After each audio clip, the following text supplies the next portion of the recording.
오늘 우리에게 주신 말씀 출애굽기 16장 2절에서 5절 그리고 27절에서 35절까지 말씀이 되겠습니다.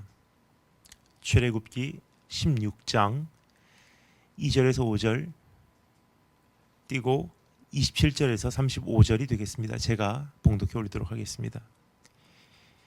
이스라엘 온 회중이 그 광야에서 모세와 아론을 원망하며 그들에게 이르되 우리가 애굽 땅에서 고기 가마 곁에 앉았던 때와 떡을 배불리 먹던 때 여호와의 손에 죽었다면 좋았을 것을 너희가 이 광야로 우리를 인도하여 내어 이 온 회중으로 줄여 죽게 하는도다.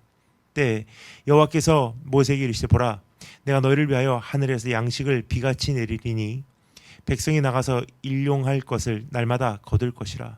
이같이 하여 그들이 나의 율법을 준행하나 아니하나 내가 시험하리라. 제 6일에는 그들이 그 거둔 것을 예비할지니 날마다 거두던 것에 갑절이 되리라. 27절 제 7일에 백성 중 더러가 거두러 나갔다가 얻지 못하니라. 여호와께서 모세에게 이르시되 어느 때까지 너희가 내 계명과 내 율법을 지키지 아니하려느냐.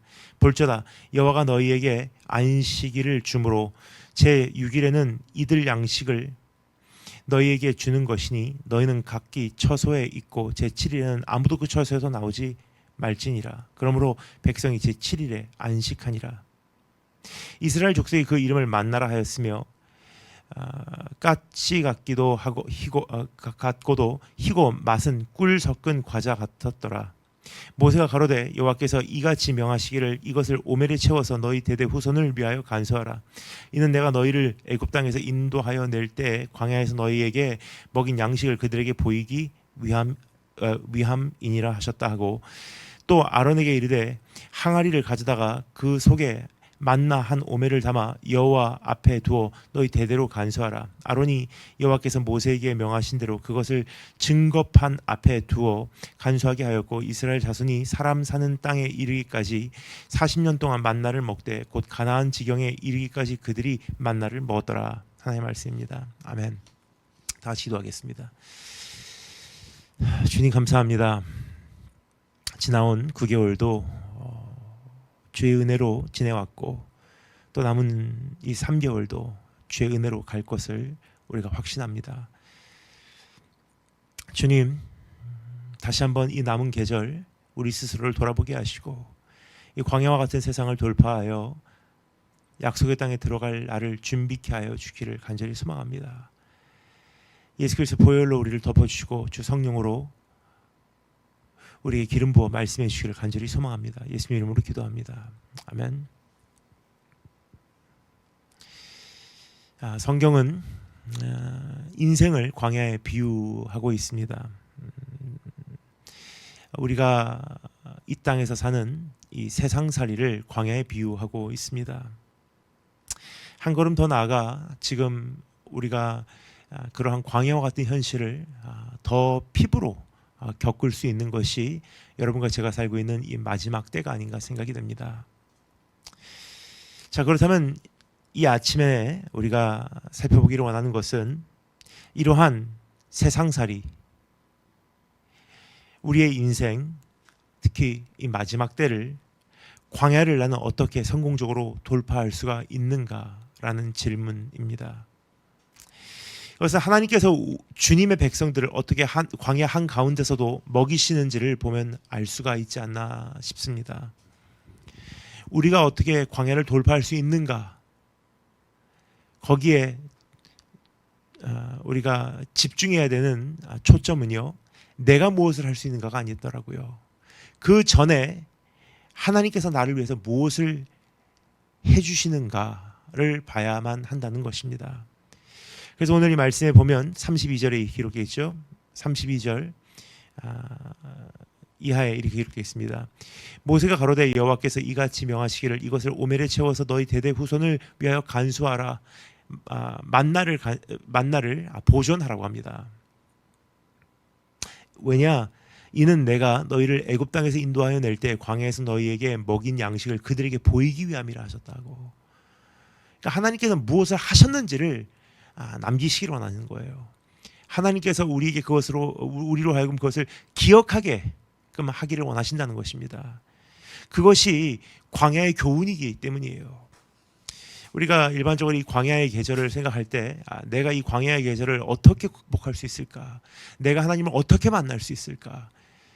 굉장히 그 광야의 계절에 하나님께 초점을 맞추기보다 내 자신에게 초점을 맞추는 경향이 있지 않나 생각이 됩니다. 내가 무엇을 할 수 있을까?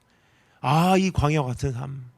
왠지 그 안에서 내가 겪고 있는 일이 대단한 것 같고, 내가 이 광야 같은 인생, 이 계절, 이 과정을 살아내는 것이 대단히 그 감동적이다 하는 정도로 우리가 생각을 하는데, 광야의 주인공은 내가 아닙니다. 광야의 주된 관심은 내 감정의 위로도 아닙니다. 광야의 주인공은 우리 주님 한 분이세요. 그러면 우리가 하나님께서 이 광야를 통해서 나에게 어떤 일을 하시기를 원하시는지, 주님은 어떤 분으로 광야에 등장하시는지, 광야 한가운데서라도 하나님께서는 주님의 백성을 어떻게 먹이시는지를 우리가 살펴보기를 원합니다. 그래서 다음과 같은 세 가지, 첫 번째 하나님의 과정, 두 번째 하나님의 베푸심, 세 번째 하나님의 인내입니다. 그럼 첫 번째 하나님의 과정에 대해서 잠시 정리해 보도록 하겠습니다. 우선 우리 여기 살펴보기를 원하는 것은 이스라엘 민족은 지금 광야에 놓여져 있다는 것을 알 수가 있습니다. 광야라고 하는 곳은 하나님의 도우심 없이는 생존할 수가 없는 장소입니다. 하나님의 도우심이 없이는 생존할 수 없는 장소. 그래서 조금 전에 말씀드렸듯이 이것은 우리의 인생과도 같고요. 우리의 이 땅에서의 세상살이, 혹은 특별히 마지막 때에 우리의 이 삶과도 같지 않나 생각이 됩니다.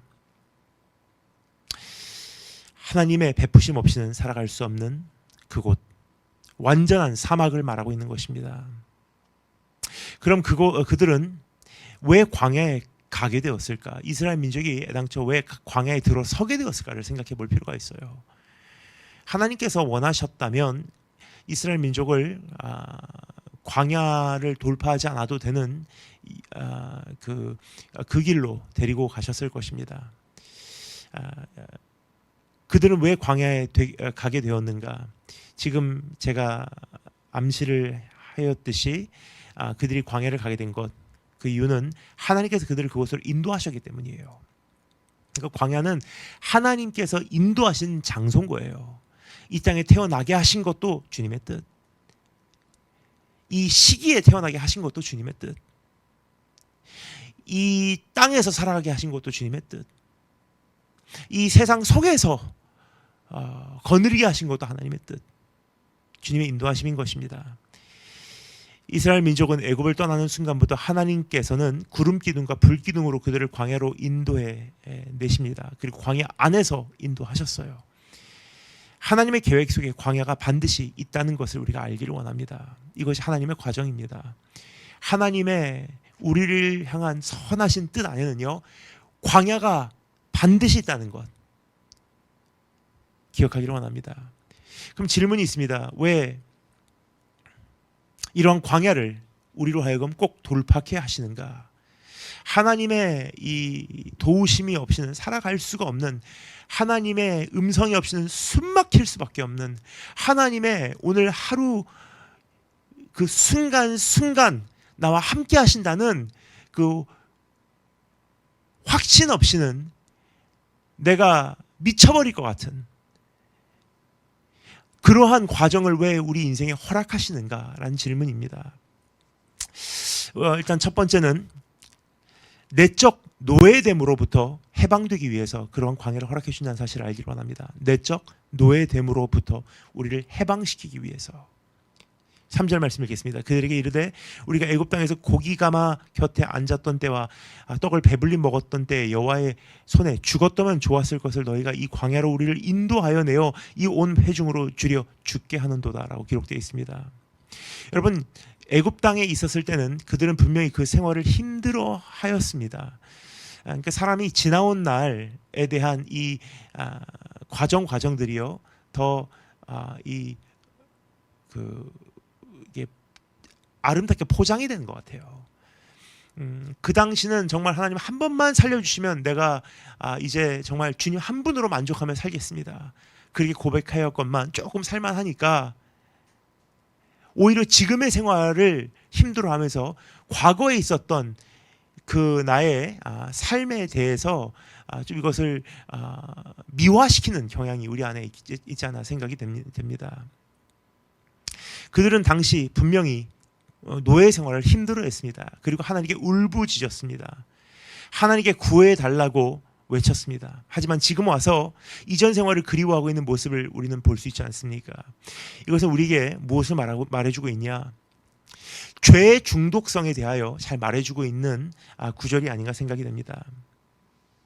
중독이라고 하는 것은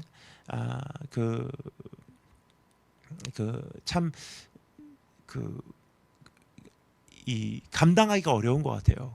중독성이라는 이 습성은 참 만만치 않지 않나 생각이 됩니다. 당시에는 죽도록 싫지만 그것을 떠나오는 순간 그것이 좋게만 기억되는 것, 그것이 중독이에요.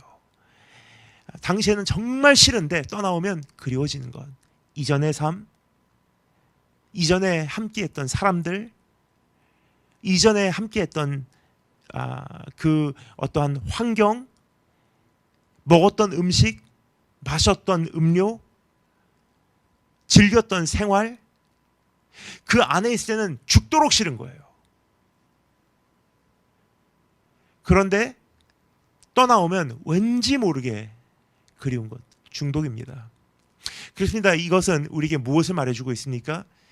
노예 해방을 하는 것은 단번에 이루어지는 것이 아니라 군사적으로, 정치적으로, 법적으로 단번에 완성시킬 수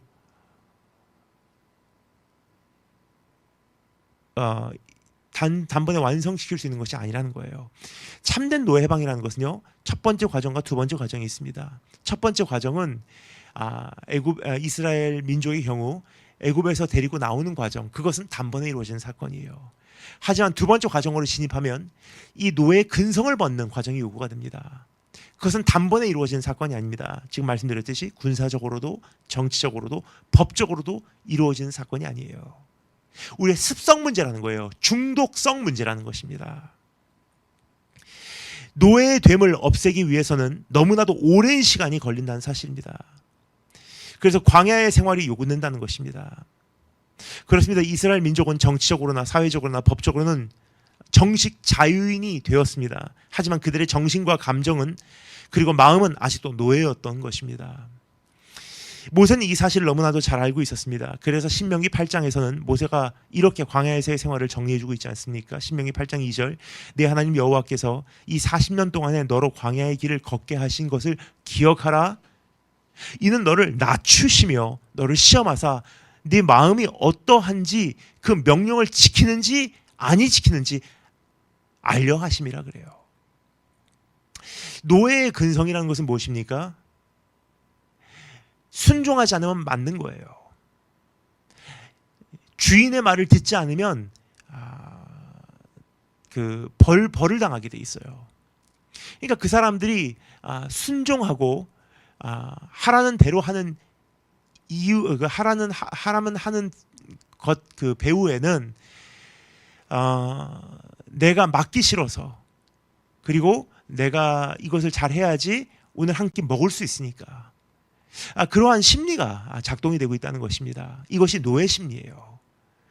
주고 받고, 하라는 대로 하면 복 주시겠지, 하라는 대로 하면 잘해 주시겠지, 하라는 대로 하면 나에게 오늘 한 끼 허락해 주시겠지, 11조 하면 사업 책임져 주시겠지, 성수주의라면 내 자녀 책임져 주시겠지, 내가 교회에서 봉사하고 선교하고 전도하고 착하게 살면 하나님께서 내 인생 축복해 주시겠지. 이게 노예 근성이라는 거예요, 이게. 근데 광야로 왜 데리고 나오셨냐? 자진해서, 기쁨으로. 이제는 우리가 묶인 게 없어요. 해야 되는 임무가 없는 거예요. 이제 하나님을 사랑하게 만드는 거예요. 그래서 자진해서, 기쁨으로. 하나님 아무 조건 없어요. 주님이 좋은 거예요. 이게 자유인이 할 수 있는 특권, 누릴 수 있는 특권 아니겠습니까? 이것을 훈련시키기 위해서 하나님께서는 우리를 그 오랜 광야 생활로 인도해 내신다는 거예요. 억지로 하는 것이 아니고, 두려움 때문에 하는 것이 아니고, 복받기 위함으로 하는 것이 아니라 이미 자유케 되었기 때문에, 그리고 하나님을 사랑하기 때문에, 하나님을 기쁘게 하기 위해서, 그게 나에겐 동기가 되는 것. 이것을 배우고, 그래서 자진해서 주님께 순종하고, 자진해서 주님을 찾아가고, 자진해서 주님 한 분만으로 만족하기를 원하는 삶. 그 과정이 길다는 것입니다. 그러니까 우리가 구원에서도 예수 그리스도의 십자가 사건으로 인해서 우리가 단번에 구원을 얻었어요. 마치 모세가 이스라엘 민족을 애굽에서 이끌어내듯이 예수 그리스도께서 죄의 사슬에 묶여있는 우리, 그 십자가 공로로 우리를 단번에 구원시킨 것. 그러나 이것은 한 과정에 불과합니다. 그러나 우리가 이제 이 과정에서 하나님 한 분만으로 만족하는 방법을 터득해가는 거예요. 광야 생활을 하면서 40년 동안. 하나님 한 분만으로 어떻게 만족할 수 있을까? 이제는 주의 계명에 순종하는 것. 그 과정을 배우는 것이 광야의 생활인 것입니다. 또 한 가지 이유가 있습니다. 왜 우리를 광야로 인도해 내실까? 그들의 노예됨을 끊어내어 이제 새 사람이 되게 한다는 것은 결국 이들에게 옛것을 소멸시키고 새로운 것으로 채워주기 위함입니다. 이제 그 옛날 구습을 벗어버리고 이제 새로운 구습을 입게 하시는 것. 새로운 그 습관을 갖게 하시는 것. 이 과정을 성경에서는 glorification이라고 그래요. 영화롭게 한다, 우리를. 그 영광 혹은 영화롭게 한다라는 표현을 우리가 자주 씁니다. 근데 그 사용할 때 어떻게 사용하냐면 마치 우리가 무슨 그 뭔가 존경받는다, 위대해진다, 명예스러워진다 정도로 생각을 해요. 근데 성경에서 말하는 glorified, 그렇죠? 영화스러워진다라는 표현은요, 말 그대로 영광이라는 단어에서 비롯된 단어입니다. doxa라는 헬라어 단어가 있죠. 이것은 중량, 무게라는 의미를 갖고 있어요. weight. 즉 영화스러워진다는 것은요, 내 안에 그 내용물로 가득 채워진다는 뜻이에요. 내면적으로 가득 채워진다는 뜻입니다. 그래서 고린도 후서에 보면 사도 바울은 끊임없이 말합니다. 현재 우리의 고난은 장차 우리에게 이 말 로마서죠. 그 장차 우리에게 임할 영광과는 좋게 비교할 수가 없도다. 현재 우리의 고난은 장차 우리에게 임할 영광과는 좋게 비교할 수가 없도다. 지금 고난 안에 있을 수밖에 없는 이유는 지금 내가 광야를 통해 그 하나님으로 채워지고 하나님과 함께하는 추억으로 채워지고 간증으로 채워지고 주님과의 수많은 스토리로 채워져서 언젠가는 영화스러워진다는 거예요. 참 많은 내용으로 우리가 채워진다는 거예요. 쉽게 말씀드려서 한마디로 요약해서 우리가 하나님으로 만땅되기 위해서 광야를 지날 수밖에 없다는 것을 말해주고 있는 것입니다. 그래서 언젠가 우리가 주님 나라 들어갔을 때는 영원에 걸쳐서 주님과 나눌 스토리가 얼마나 많을지 한번 생각해 주면 좋을 것 같아요. 이전에 불렀던 노래가 기억이 납니다. 나는야 친구 되신 하나님과 푸른 초장 한없이 거니며 지나온 일들 생각하고 앞으로 될 일 내가 들을 때 이 꿈만 같은 사실 믿으니 이 세상 천국 같아. 참 힘든 과정들 주님과 걸어왔기 때문에 천국에서 나눌 대화가 있는 거예요. 미쳐버릴 것 같은 이 숨막히는 이 과정을 주님과 잘 통과했기 때문에 천국에 가서 주님과 속삭일 수 있는 내용이 있는 거예요. 이 땅에서 그것이 없다면 우리가 깡통인 채로 주님 나라 가는 거 아니겠습니까? 그리고 이 땅에서 주님을 사랑하는 방법을 배워야지 천국 가서 우리가 주님을 사랑하는 자로 합격되는 것이지, 이 땅에서 우리가 주님을 사랑하기보다도 교회 다니고 말씀 듣고 헌금하고 봉사하고 선한 일을 하는 것이 다른 동기, 내가 복받기 위해서 혹은 벌받기 싫어서, 그것이 우리의 동기가 된다면 이 광야 생활이라는 것은 참 무의미하다는 것을 말씀드리고 있는 것입니다. 그래서 예수 그리스도께서 이미 이루어 놓으신 구원, 이미 십자가 위에서 완성이 됐어요. 하지만 already but not yet, 이 과정을 가는 거예요. Sanctification and glorification, 성화와 영화를 향해서 우리가 나가고 있는 것입니다. 저희 아버지의 삶을 보면 전 그것을 참 똑똑히 옆에서 목격할 수가 있었습니다. 저희 아버지 참 이전에 그 오랜 야구자 생활을 하시면서 그 만만치 않았던 사람이었습니다. 근데 예수님께서 아버지를 부르셔서 예수님 영접하시면서 단번에 아버지가 하나님의 자녀가 되는 그 권한을 얻었어요.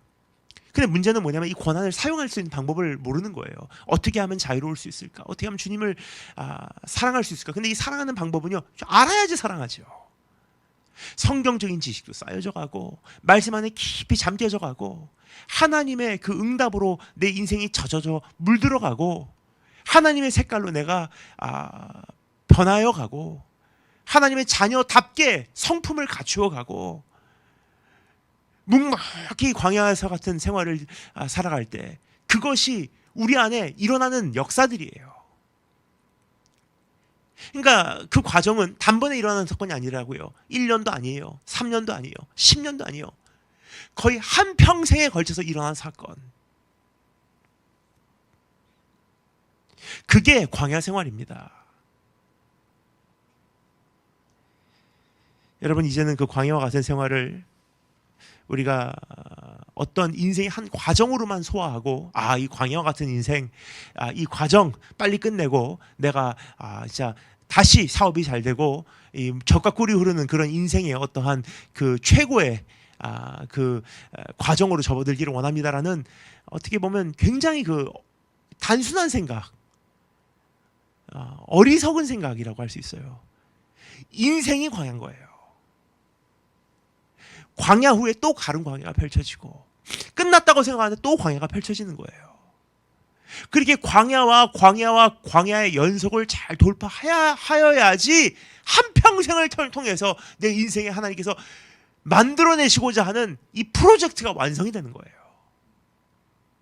하나님 사랑하는 사람으로, 하나님 한 분만으로 만족하는 사람으로, 이제는 아무 조건 없이 주님 좋기 때문에 말씀에 순종하기를 원하는 사람으로, 하나님 안에서 다져져서 이제는 죄를 보면 혐오감이 들고, 받은 은혜가 너무나 감사해서 이제는 내가 이제 조금이라도 하나님 앞에 뭐를 드릴 수 있을까 고민하는 삶으로, 그게 광야의 생활이 만들어내는 작품들이에요.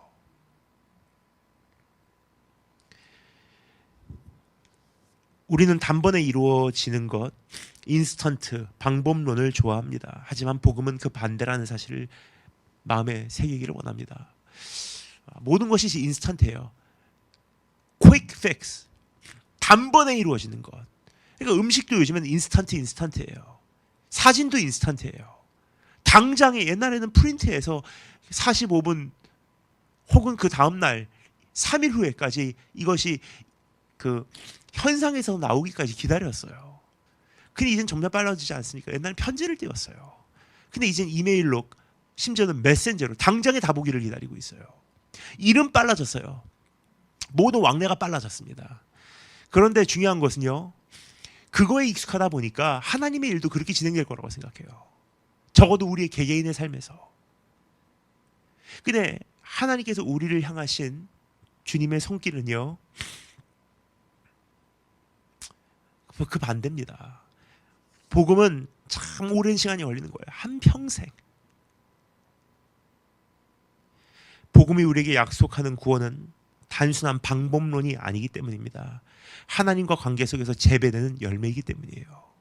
그러니까 열매는 열심히 가꾸고 또 가꾸고 또 가꿔서 재배하는 것이 하나님과 우리와의 관계라는 이 아름다운 친밀함 속에서 열매지, 광야, 오케이, 2년 동안의 이 고난의 때가 끝나고 이제는 나는 좋은 때로 접어들었습니다.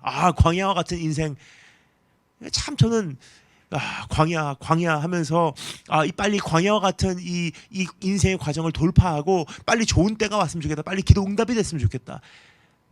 여러분, 하나의 광야가 끝나면 잠시 쉬어갈 수 있는 오아시스는 하나님께 주실 수 있지만 광야는 연속이에요. 하나님의 과정을 이제는 우리 마음에 좀 이해하고 하나님의 청사진을 우리 가슴에 받아들이는 축복이 있을 주님으로 축원드립니다. 자, 그런데 하나님께서는 이러한 과정들을 통해서 우리에게 가르치는 것이 있습니다. 그 중에 정말 중요한 한 가지가 하나님께서 우리에게 가르치기를 원하신다는 거예요. 그것은 무엇이냐? 하나님의 베푸심에 대한 거예요. 이 광야는 하나님의 베푸심을 경험하는 것이에요. 그러니까 베푸심을 경험해야지 우리가 주님을 사랑하지 않습니까? 베푸심을 경험하고 베푸심을 배우고 하나님을 신뢰하고 그리고 그것 때문에 주님을 사랑하고 그래서 말씀에 순종하고, 이것은 노예 생활에 절대로 적용할 수 없는 원칙입니다.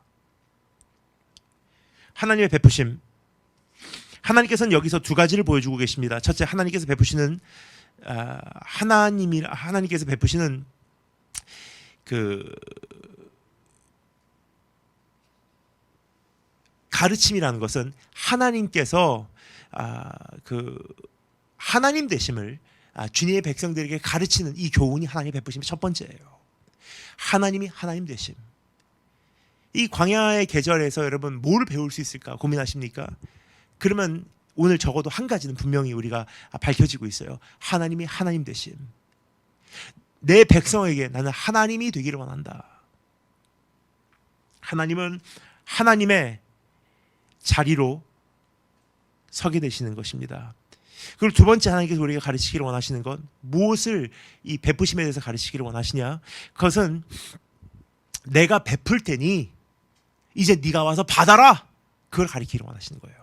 하나님이 하나님 되시고 그 하나님의 하나님 되심 안에서 우리에게 베푸심이 있어요. 채워주심, 우리 모든 필요를 채워주심. 근데 거기서 한 걸음 더 나가서 내가 베풀 때, 내가 너를 채워주고자 할 때 그것을 와서 받아라. 이 두 가지가 끊임없이 반복되고 있습니다. 이 광야의 생활에서 하나님께서 우리에게 하나님 되심을 보여주시며 우리에게 주시기는 하시지만 그 주신 것을 우리가 받아 먹지 않으면 그것을 먹지 못한다는 것을 오늘 여기서도 확인할 수가 있습니다. 오늘 이 말씀에 보면요, 광야에서 떡이 생겼다는 것입니다. 뭐죠? 하나님의 하나님 되심을 보여주신 거예요. 광야와 같은 이 여정 속에 하나님이 하나님 되심을 가장 먼저 무엇으로 증명되시냐? 광야 한 북판에 떡이 생기는 거예요. 만나. 그래서 하나님께서 확인을 시켜주세요. 나는 광야 한 북판에서도 떡을 만들어낼 수 있는 하나님이다. 가장 메마른 땅을 거느는 이 기간 동안에도 난 너의 모든 필요를 채울 수 있다. 가장 고독하고 외로운 이 인생의 계절에서도 내가 있지 않느냐. 하나님이 하나님 되심을 보여주세요. 누구에게? 하나님 자신의 백성들에게. 그리고 하나님은 그 떡을 베푸심을 가르치세요. 내가 베풀 수 있다. 나는 채울 수 있다. 나를 신뢰해라. 그리고 그 떡을 받았을 때 은혜로 여겨라. 감사를 해라. 그러면 그것을 깨닫는 순간 감격이 나를 향한 사랑으로 조금씩 바뀌어갈 것이다. 얼마나 우리가 그렇습니까? 참 잊을 수 없는 선물을 준 사람을요, 우리는 참 희한하게 그 사람을 향해서 마음이 사랑으로 바뀌기 시작해요. 어떻게 나에게 저렇게 좋은 것을 줄 수 있을까? 어떻게 나를 저렇게 기억해 줄 수 있을까? 하나님이 하나님 되심, 우리 필요를 채워주심, 그것이 우리 안에서 하나님을 향한 신뢰로 바뀌고요, 그 신뢰가 또 감사와 사랑과 감격으로 이게 연동이 돼요. 이것이 하나님께서 우리 안에 이루시기를 원하시는 작품입니다. 근데 여기서 또 한 가지를 우리가 가르치시기를 원하신다 그러죠. 와서 받아 먹으라는 거예요. 너무나 희한한 것은 이왕 기적을 베푸실 것이면 끝까지 하실 것이지 왜 그들로 하여금 그것을 가지러 나가게 하셨냐는 질문이에요. 예를 들어 그냥 집 앞에 떨어지게 하시던가, 마치 신문 피자 배달되듯이, 아니면 배에 즉각적으로 채워지게 하시던가, 그렇죠? 마치 자동 이체 송금되듯이, 그렇죠? 하나님께서 어느 날 아침에 일어나는데 갑자기 푹 배가 이렇게 불러요. 만나가 들어온 거예요. 뭐 그렇게 채우시면 되고 하나님 뭐든지 하실 수 있으니까. 아니면 매일 아침마다 뭐죠? 로켓 배송 같이 쿠팡 아침에 문을 열면은 각 이스라엘 백성의 그 가정의 천막마다 다 이게 만나 배송이 되어 있는 거예요. 그 얼마나 좋습니까? 참 희한한 것은요, 하나님께서 그들로 하여금 만나를 캐게 나오게 하셨어요. 그들이 애굽에서 탈출하기 위해서는 거의 아무것도 안 했습니다. 하나님께서 어떻게 그들을 구원하신지를 목도만 시켰다는 거예요. 애굽에서 나오는 과정입니다. 이것은 소극적인 구원이에요. 우리가 그냥 하나님께서 하시는 일을 목도하는 거예요. 십자가 바라보는 거예요. 아, 주님께서 하셨구나. 어린 양을 죽이셨구나. 그리고 우리를 그 제도권 안에서 그 쇠사슬에서 우리를 구원하셨구나. 소극적인 구원, 우리는 가만히 있어서 하나님이 하나님 되심을 보는 거예요. 근데 그 하나님의 하나님 되신 원칙은 변하지 않습니다. 광야에서도. 근데 거기서 한 걸음 더 나갑니다. 이 40년 동안의 과정 속에서 하나님의 베푸심을 어떻게 누릴 수 있냐를 가르치세요. 하나님은 다 베푸시지만 이것을 받아먹는, 은혜를 받는 과정을 하나님께서 우리에게 가르치시길 원하시는 거예요. 은혜는 거저주는 거예요. 근데 은혜를 받아들여야 되는 건 아니겠습니까? 찾아야지 찾을 수 있는 거예요. 두들겨야지 열리는 거예요. 구해야지 얻는 건 아니겠습니까? 광야에서의 생활은 적극적인 노력이 필요하다는 것입니다. 즉 찾아 먹는 자들만이 살아남는다는 것을 하나님께서 이들에게 40년을 가르치셨어요. 이것이 우리의 생활과 영성과 일치한다고 생각합니다. 우리가 예수님의 은혜로 구원은 받았지만, 하지만 내 영성을 관리하는 것은 이제는 끊임없는 노력이 필요한 거예요. 말씀을 찾아 먹고 예배를 찾아가서 그 자리에 앉아서 예배에 참석하고 신앙서적 읽고 말씀 암송하고 기도하고 내가 하나님을 찾아 헤매는 것입니다. 모세는 만나를 하나님의 입에서 나오는 말씀이라고 소개하고 있죠. 즉 만나를 먹고 양육되고 싶으면 우리는 이 광야의 생활 속에서 하나님의 말씀인 진리를 만나로 바꾸어 내가 채울 수 있는 능력을 소유하여야만 한다는 거예요. 최근 저는 좀 키토 다이어트에 대해서 굉장히 많이 연구를 하고 있어요. 키토 식단을 좀 한번 내가 다시 한번 배워봐야 되겠다. 키토라는 것은 무엇입니까? 사람의 몸은, 특별히 뇌가 탄수화물을 사용하는 것에 익숙해져 있어요. 지방이라는 것은 우리의 몸에 stored energy, 우리 안에 저장되는 에너지예요. 그러니까 일반적으로 탄수화물을 사용합니다. 그러니까 지방은 언제까지나 움직이지 않습니다. 요동치 않는 반석과 같습니다. 지방은. 그런데 지방을 태우는 방법이 있어요. 키토라는 다이어트를 통해서 이것을 바꿀 수 있는데 뭐냐? 탄수화물을 끊어버리는 거예요. 그 몸이 처음엔 지방을 태우기 시작합니다. 결국은 지방을 태우기 시작해요. 근데 뇌에 특별히 탄수화물이 필요한데 이 탄수화물 대신에 이제는 지방을 끌어 써야 되니까 어떻게 하냐? 키톤이라고 하는 화학 물질로 바꿔서 뇌가 그것을 이제는 주된 소스로 이제는 사용하기 시작한다는 것입니다. 그 키톤이라는 것을 통해서 키토 다이어트라는 것이 나왔는데, 어찌되었든 사람 몸도 몸 안에 있는 무언가를 이렇게 바꿔서 사용하잖아요. 그러니까 우리가 우리의 삶에 이 광야 같은 생활 시절을 잘 지내기 위해서는 이 진리의 말씀을 우리가 잘 소화해서 이것을 우리의 인생을 채울 수 있는, 넉넉히 이 세상살이 속에서 우리가 주님으로 채워진다고 하죠. 배부를 수 있는 만나로 우리가 트랜스퍼 해야 된다는 것을 말씀드리고 있는 거, 전환시켜야 된다는 것을 말씀드리고 있는 것입니다. 오늘 특별히 이 광야라는 것은 마지막 시대, 특별히 우리의 삶에 적합하다고 말씀드렸습니다. 뭐냐, 마지막 시대는 사실 누구도 나를 영적으로 양육해 줄 수 있는 조건이 참 미약해지기 때문이에요. 교회는 너무나 크고 정말로 내가 양육받을 수 있냐? 작은 교회도 큰 교회도 정말로 양육받을 수 있을까라는 질문을 우리에게 던져주고 있지 않습니까? 뿐만 아니라 이 코로나 시대를 지내오면서 내가 정말 양육받았었나 하는 생각을 하게 되는 경우가 참 많았다고 생각을 합니다. 이제까지 열심히 교회 다녔는데 막상 교회 문이 닫히고 나니까 내가 스스로를 어떻게 양육시키는 방법을 모르는 거예요. 누가 나를 양육시켜주지 못할 때 이젠 스스로 그 만나를 캐러 나가서 그 만나를 내가 캐 먹음으로 직접 살아남을 수 있는 그러한 우리 한 분 한 분 되시기를 주님으로 축원드립니다. 하나님께서 나를 채우시면 소극적인 것이 아니라 이젠 적극적인 노력이 필요하다는 것을 기억하기 바랍니다. 그냥 채워지는 것이 아니라 목마른 사슴 시냇물을 찾아 헤매이는 과정을 거치지 않으면 안 된다는 것을 말씀드리고 있는 것입니다. 이것은 너무나 중요한 사실을 몇 가지 기억하기를 원합니다. 하나님께서는 하나님 되심, 그리고 하나님께서는 이미 베푸셨다는 것을 우리가 알기를 원합니다. 하나님께서는 이미 베푸셨고 끊임없이 베풀어 주신다는 것입니다. 하지만 그것을 찾으러 나가는 것도 나의 몫이요, 그것을 입에 넣는 것도 나의 몫이요, 그것을 소화해내는 것도 나의 몫이라는 거예요. 언젠가 나를 영적으로 채워주겠지 하고 있어봤자 절대로 영이 죽으면 죽었지 살아나지 못합니다. 교회 가십시오. 예배 참석하십시오. 그리고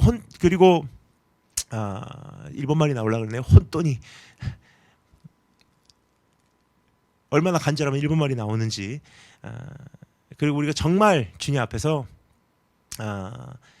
말씀 읽고 암송하고 기도하고 말씀 연구하고 주님을 우리가 찾아 헤매는 그러한 우리가 그 영적의 새로운 도전이 이 연말에 있기를 주님의 이름으로 축원드립니다. 또 한 가지 도전을 드립니다. 하나님의 지속적인 관계를 끊임없이 유지하는 것에 이제 적극적이시기 바랍니다. 매일 만나를 내려주신 하나님, 무슨 뜻이냐? 매일매일 의지하지 않을 수가 없다는 거예요. 오늘 또 만나를 내려주시는 하나님, 그분을 오늘 또 의지할 수밖에 없는 건 아니겠습니까? 우리가 끊임없이 우리의 그 어떠한 이 식량을 채워주시는 사람 손을 바라보게 돼 있어요. 계속 사람은 거기에 제일 약하기 때문이에요. 그런데 우리가 하나님께서 나를 채워주신다는 것을 바라보면요, 다른 사람이 나에게 어떠한 줄 수 있는 메리트는 우리가 관심을 끌 수가 있다는 거예요. 사람을 두려워하지 않는다는 거예요.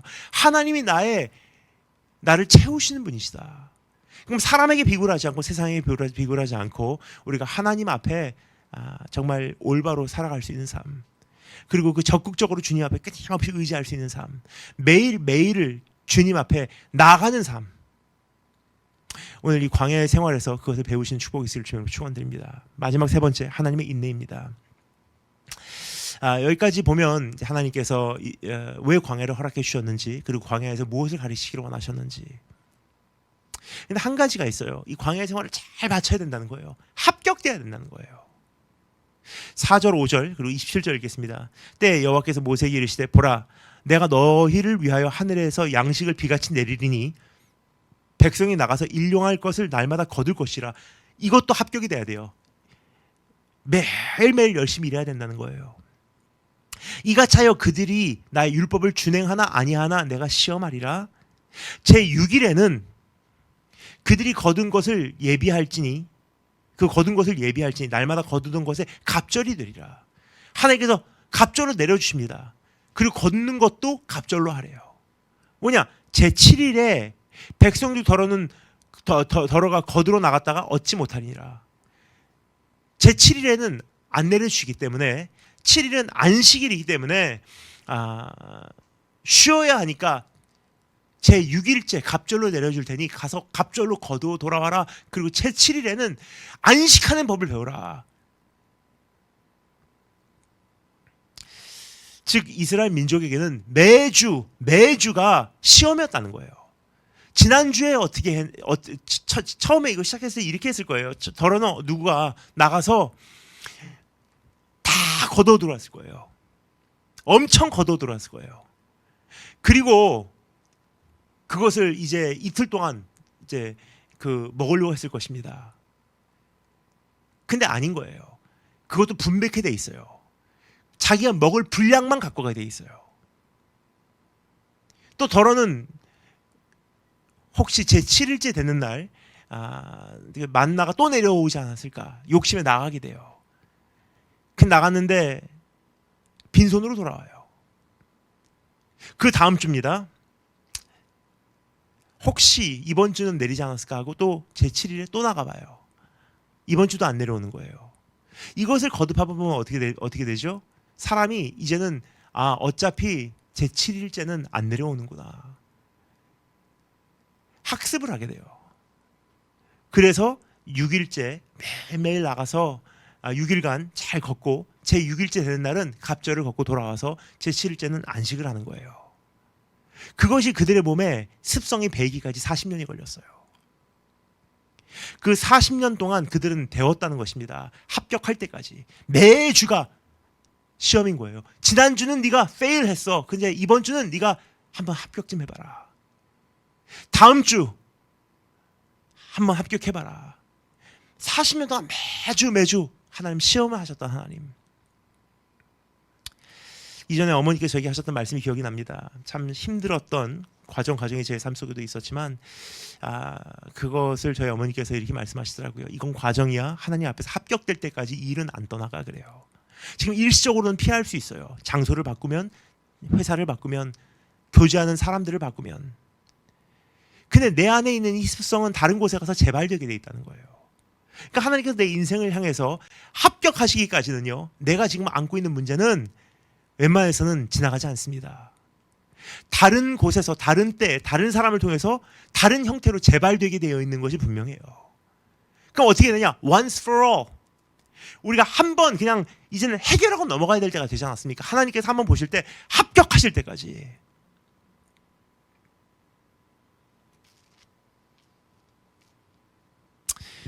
오늘 참 우리의 삶에 그러한 지금 합격될 만한 요소들이 좀 많이 없지 않아 생각이 됩니다. 저도 지금 벌써 이제 거의 30년째 훈련받고 있는 것이 있습니다. 제가 대학교 시절에 참 많은 그 어려움을 겪었던 한 가지가 뭐냐면 travel experience. 그 당시만 해도 9.11 사건 전이었기 때문에 굉장히 미국 공항 같은 데가 다니기 쉬웠어요. 근데 그런 때에도 제가 참 어려움을 많이 겪었던 경험이 있습니다. 그 비행기 시간 연착되고 뭐 3시간, 4시간 연착되는 것은 그냥 아무것도 아니고요. 좌석 불편하고 사람들한테 치이고 심지어는 어떤 일까지 있었냐? 한 번은 제가 기억하실 것입니다. 찰스턴, 사우스캐롤라이나 쪽에 살았기 때문에 찰스턴부터 뉴욕까지 제가 왕복권을 구입했어요. 왜냐 뉴욕까지 가서 JFK 공항에서 한국까지 가는 비행기를 타야 되니까. 그런데 그 뉴욕까지 그 왕복권을 제가 이제 끊었습니다. Air South라고 하는 항공사예요. 이것을 왕복을 끊고 제가 이제 휴가를 받아서 나왔습니다.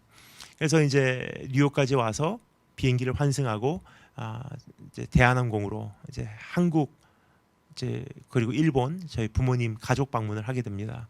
근데 휴가를 마치고 제가 돌아올 때 뉴욕에서 늦게 도착했기 때문에 거기서 1박 잠시 쉬고 그 다음 날 아침 일찍 다시 라구아디아 공항으로 간 것 같습니다.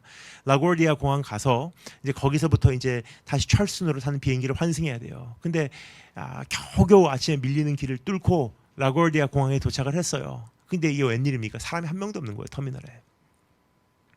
그냥 어떤 서류, 어떤 전단지 같이 생긴 뭐 이렇게 글 써 있는 이 종이장만 날리고 있어요. 이게 뭐지 하고 제가 딱 이 종이장을 들어보니까 Air South라고 하는 그 항공사, 제가 타야 되는 탑승해야 되는 그 항공사가 그 전날 밤에 파산을 해버린 거예요.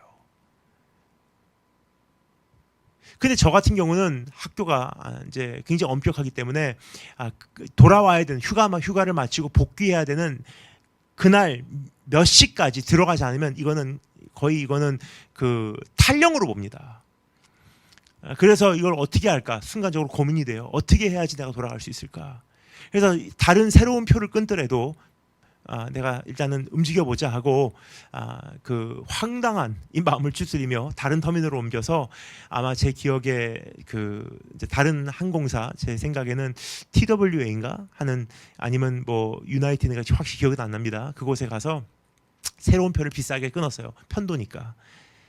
그것을 타고서 가는데 이제 찰스턴 직항이 없기 때문에 머틀 비치라고 하는 찰스턴에서부터 약 2시간, 3시간 떨어진 북쪽으로 그 동네로 들어가는 표를 끊었어요. 그래서 그곳으로 이제 가게 됩니다. 근데 가는데 이 비행기가 굉장히 작은 비행기다 보니까 그 비행기 앞으로 탑승하는 것이 아니고 일단은 활주로로 타르막으로 내려서 활주로에서 그 계단으로 해서 뒷문으로 들어가는 거예요. 그 뒤쪽 그 문으로 들어가서 저는 제일 앞자리 였었기 때문에 제일 앞자리 창가로 들어갔어요. 그 당시만 해도 좀 비행기가 널널했습니다. 그래서 옆자리는 비어 있었어요. 근데 제 옆에 탑승하신 분이 한 자리 뛰고 바로 옆에 탑승하신 분이 누구냐? 어느 흑인 할머니셨어요. 그리고 그 통로를 뛰고 거기 딸들이 3명이 앉아 있었습니다. 흑인 딸들이. 그리고 출발했지 않습니까? 이제 머틀비치에 도착하는데 착륙하기 전에 이제 승무원이 다니면서 시트벨트, 안전벨트, 안전띠를 이제 착용해 주십시오 하고 이제 확인하고 돌아다녀요. 뒤에서부터 쭉 나와서 앞으로 와서 마지막으로 저희 좌석을 그 확인한 거예요. 딱 봤는데 저는 이제 그 안전띠를 착용하고 다 착용했습니다 하고 이제 승무원을 바라보면서 이제 안심하게 그 고개 인사를 했습니다. 근데 거기 이제 흑인 할머니께서 제 옆에 타신 승객이신 흑인 할머니께서 그 이제 비행기가 이륙할 때부터 주무시더라고요. 근데 안전띠를 잘 안 묶으신 것 같아요. 그래서 그 승무원께서 그 할머니께 안전띠 좀 묶어주세요. Ma'am, fasten your seatbelt 하는데 그 할머니가 대답이 없어요. Ma'am, fasten your seatbelt. Ma'am, ma'am 한데 할머니가 호흡을 안 하시는 거예요. 돌아가셨어요. 제 옆에서. 그 비상사태가 일어납니다. 그 딸들은 비명을 지르면서 울기 시작해요. 그 상태에서 인공호흡하면서 비행기가 착륙을 했어요.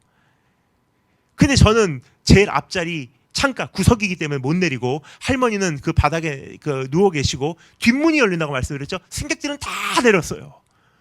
저는 한참을 옆자리에서 끼어 앉아 있는 거예요. 할머니 돌아가신 그 시체가 운반돼서 나가기까지 저는 구석에 박혀 있는 거예요. 그거 외에도 참 많은 일들이 있습니다. 알래스카 갔다가 비행기가 늦어서 못 돌아오질 않나. 그때 제가 어머니께 참 너무 힘들다고 요즘에 가는 곳마다 길이 이렇게 막히고 있다고 제가 어머니께 제가 이게 호소를 한 적이 있어요. 저 어머니께서 이렇게 말씀하셨습니다. 이건 과정이야. 네가 이 모든 일에 아무것도 아닌 것 같이 그냥 그러려니 오케이 그냥 패스 그럴 수 있어 할 때까지 하나님께서 불꽃 같은 눈동자로 너를 쫓아다니시기 때문에 네가 아무리 피해도 네가 아무리 계획해도 이건 피해갈 수가 없어. 하나님께서 합격하실 때까지는 하나님께서 합격이라고 말씀해 주실 때까지는 이건 끝나지 않아. 그때부터 마음을 편안하게 갖더라고요. 하나님께서 합격 말씀해 주실 때까지 그냥 지나가자. 참 희한해요. 한동안 그냥 무슨 일이 있어도 그냥 넘어갔어요. 그러니까 진짜로 끝나더라고요. 근데 참 희한한 게 지난 30년 동안 똑같은 훈련을 받고 있다고 하죠. 이게 정기적으로 와요. 이제는 제가 조급해지거나 뭔가 강팍해지면요 갈 때마다 길이 막힐 때가 참 많이 있습니다. 이런 계절들이 있어요. 그때마다 그 옛날 이야기를 다시 한번 되새겨봅니다. 이거는 과정이야. 하나님께서 합격시켜 주실 때까지는 이게 끝나지 않아. 우리 보면 참 연약한 사람들입니다. 참 연약한 사람들이에요. 왜냐하면 하나님께 합격받을 만큼의 그러한 조건을 우리가 갖추지 못하고 있다는 것입니다. 오늘 또 나는 지난주도 경험했고 지지난주도 경험했고 그 전에도 경험했고 벌써 20년 30년째 경험하고 있는데 오늘 또 혹시나 해서 주일날 안식일날 장바구니 들고서 만나 거들어 나가는 것이 우리의 인생의 어리석음이 아닌가 생각이 돼요. 여기까지 해서 하나님 베푸심을 알만한데 모르는 거예요. 여기까지 하면 하나님께서 채우시는 분이라는 것을 신뢰할 만한데 모르는 거예요. 여기까지 하면 이제는 배울 만한데 학습 능력이 없는 것입니다. 여기까지 하면 내가 마음을 완악하게 안 하고 하나님께서 나에게 주시는 은혜로 만족하고 살만한데, 끊임없이 목마름을 가지고 불평을 가지고 살아가는 이 노예 근성은 쉽게 벗겨지지 않는다는 거예요. 근데 얼마나 감사한지 예수님은 달랐어요. 예수님은 하나님의 본체시나 그것을 동등됨으로 취할 것으로 여기지 아니하시고 오히려 자신을 비우셨어요. 근데 그분은 누구시냐? 하나님께서 예수님을 이렇게 소개하십니다. 이는 내가 사랑하는 자요, 내가 기뻐하는 자라. 즉 하나님의 뜻을 완벽하게 하시는, 하나님께 합격당하시는 바로 그분이라는 거예요. 근데 그분이 가장 먼저 우리에게 보여주시기로 원하셨던 모습이 무엇이냐? 주님의 공생의 사역 가장 초입 부분에 무엇이 있습니까? 그분이 광야로 나가셨어요.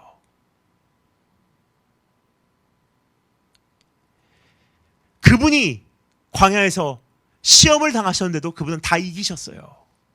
즉 나는 부족하지만 그분은 광야에서의 삶을 완성시키셨기에 우리에게는 다시 한번 도전할 수 있는 기회가 생겼다는 것입니다. 왜냐? 하나님의 자녀가 될 수 있는 특권을 받았다는 거예요. 자녀는 한 번 실패한다고 하나님께서 내려치시지 않으세요. 자녀는 광야라는 과정을 통해서 하나님께서 연단시키려 원하시는 거예요. 이것을 통해서라도 네가 나의 모습으로 더 빚어지기를 원한다. 아버지 닮기 원한다.